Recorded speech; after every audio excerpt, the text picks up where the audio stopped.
Hi everyone, welcome to the AI Shift, which is a weekly 15-minute strategy session designed for business owners who want clarity, not complexity. Whether you're stuck in tool overload, scattered workflows, or just unsure where to start, this is where strategy meets execution. It's designed to reset your week, sharpen your thinking, and turn AI from hype into help. Hi everyone, my name is Craig and it is very good to be with you again today for another edition of the AI Shift. And today we're going to talk about AI managers, governing autonomous systems. So how you get this operating within your business. So let's jump right into it today. So we're going to look at what happens after AI starts doing real work inside your business. Not just helping, not just suggesting, but actually making decisions, triggering actions, managing workflows, and coordinating follow-up. So it flows on for everything we've discussed predominantly this year.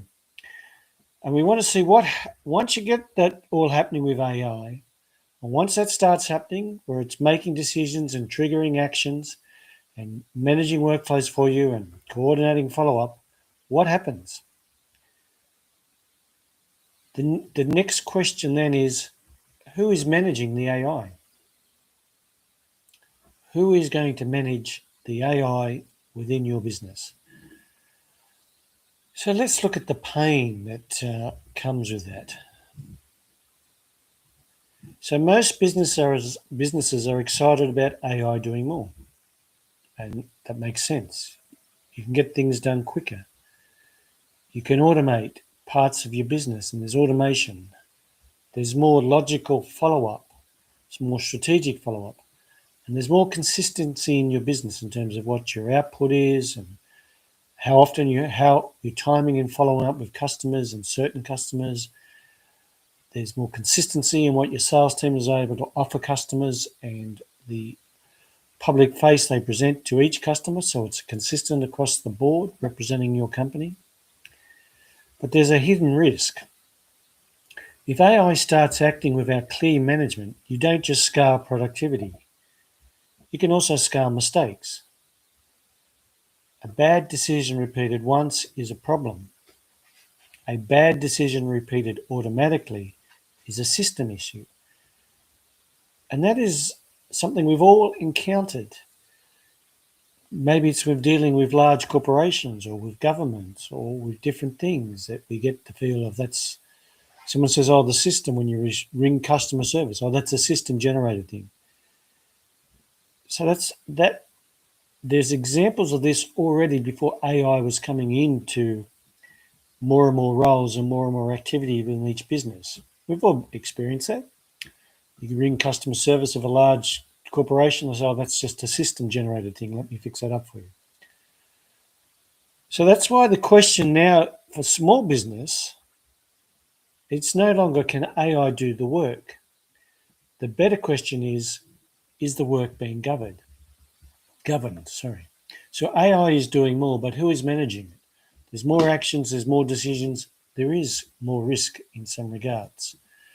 So let's look at the myth. And the myth is once AI is automated, you can leave it alone.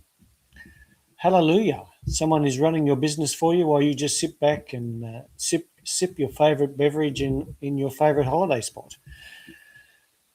And that sounds efficient. Once AI is automated, you can leave it alone. But that's not how strong systems work. No business would hire someone, give them responsibility, and then never manage them.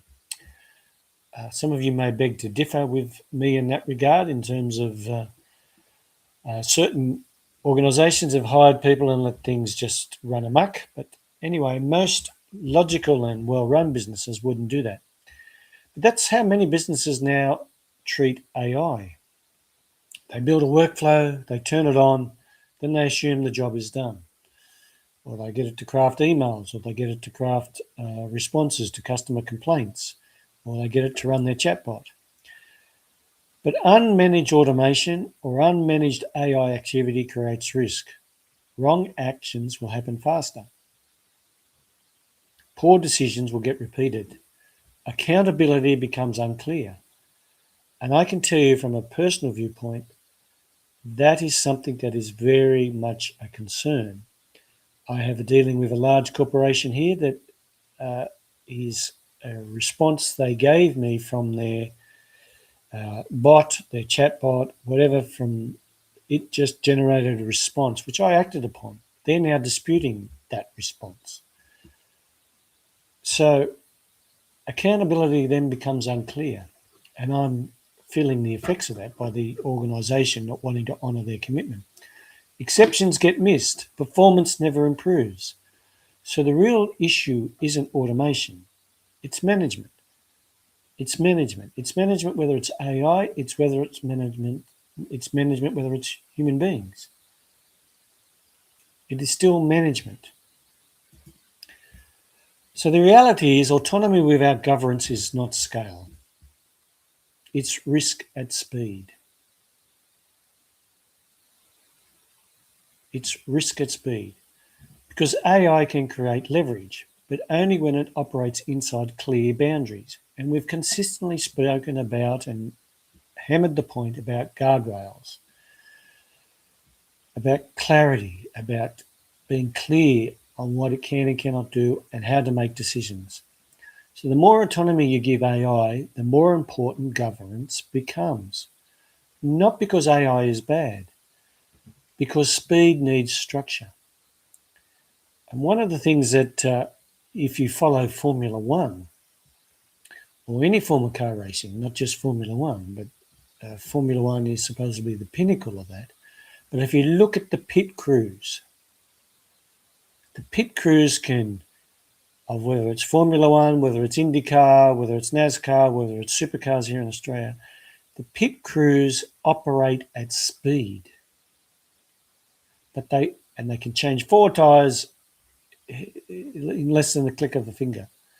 But they operate at speed because they have structure.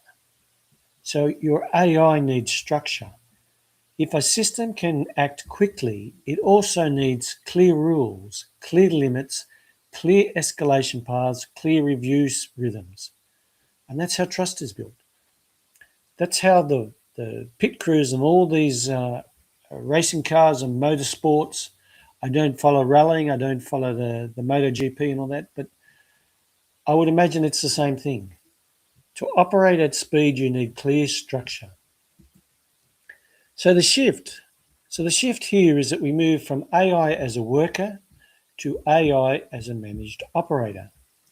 AI can own operational work, but humans still need to manage the system. And what that means from our viewpoint is that humans define what the AI is responsible for, what decisions it can make, what it is not allowed to do, when it must escalate, how performance gets reviewed. So are you doing that with everything you're using AI in? And this is where the management roles changes, the founder's role changes, the business owner's role changes. You're no longer doing every task. You are managing the intelligence that runs the task. With AI, intelligence is readily available. So you are managing the intelligence that runs the task. This is a very different kind of leadership. The AI probably knows more than you on certain things, but you need to manage that intelligence. Maybe not on certain things, maybe on everything. Anyway, that's maybe a point for debate. So the model, every autonomous AI systems needs 5 controls. First, it needs a role. So what is it responsible for? And you break that down to whatever task, whatever you're having it do. So what is the AI responsible for?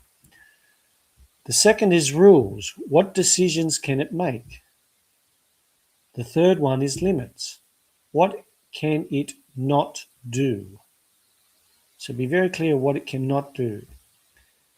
The fourth is escalation. When must it involve a human? When does it send it up the value chain to someone with more of an owning of the problem or the situation or the challenge, with more skin in the game, so to speak? Because AI doesn't read emotion.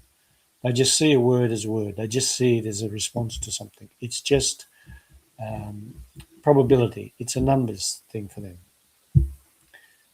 We as human beings know the emotional context of something. We have a feel of what we want the business to do, to stand for, to represent, and we have an emotion involvement. The fifth is review. How do we know it is improving? So 5 steps, and especially the feedback. So these 5 controls turn AI from a loose automation into a managed operator. So it has a role, it has rules, it has limits, it has escalation, it has review. And that's the management layer.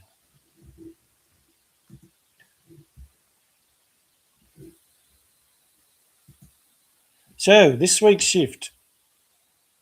Oh, sorry. I was jumping ahead. I needed to touch base on the example. And let's make this a little bit more practical, a little bit more relatable to your business. Imagine that AI is a sales follow-up manager.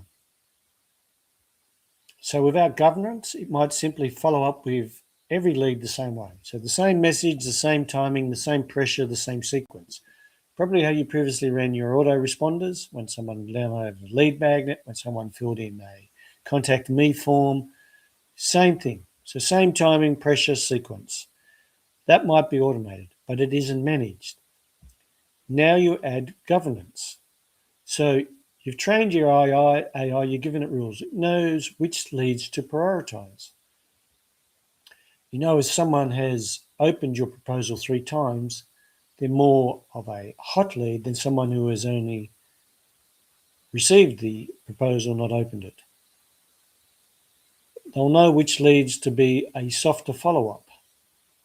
They might have read the first 2 emails in your autoresponder but haven't opened emails 3 and 4. It knows when to stop contacting someone.